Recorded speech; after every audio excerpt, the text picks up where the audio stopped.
The winter solstice is the shortest day of the year. It literally means that the sun stands still, from the Latin sol, meaning sun, and sister, to stand still. The midwinter sun rises at its furthest point in the southeast and sets in its nearest point in the southwest, thus making the shortest and lowest circuit in the sky. For 3 days, the day before, the day of, and the day after the solstice, the sun rises and sets on the same points of the horizon until it begins to rise further east and set further west with each and every day. This phenomenon occurs between December 20th and 22nd each year. The Welsh name for this time is Albernathan, a term coined by the 19th century poet and writer of forgeries Iolo Morgannwg.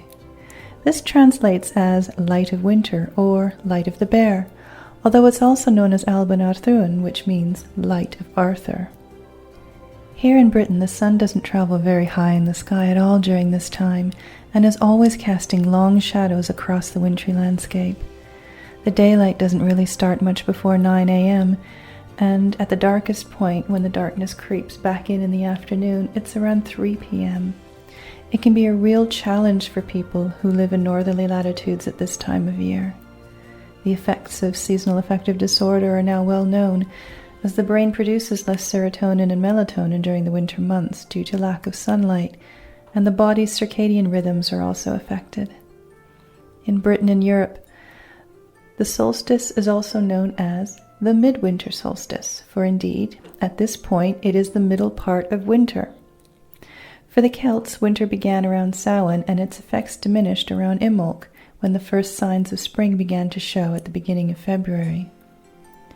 The tradition of wassailing happens during this time, found in another incarnation as caroling, and usually occurs during the 12th night, which on the Christian calendar is January 5th or 6th, on the pagan calendar New Year's Eve, New Year's Day.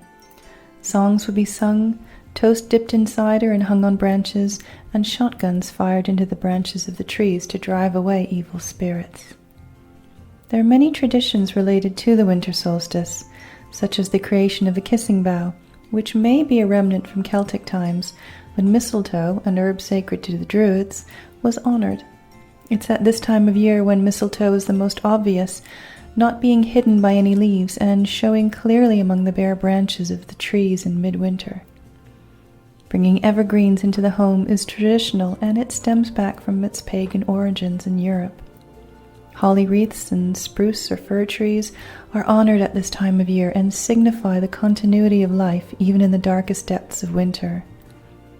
We know that trees were very important to the Druids and the Celts, as well as for many other forms of paganism found throughout Western Europe and, indeed, the rest of the world.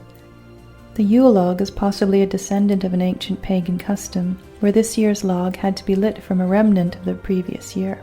It's often said that the log is either of oak or ash, both considered to be symbolic of the world tree or axis mundi.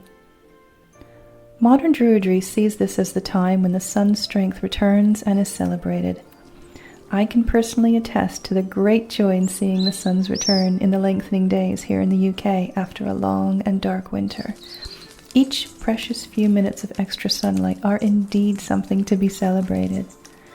It's a time to gather around the hearth and to be with friends and family through the long winter nights. Blessings of the winter solstice to you all.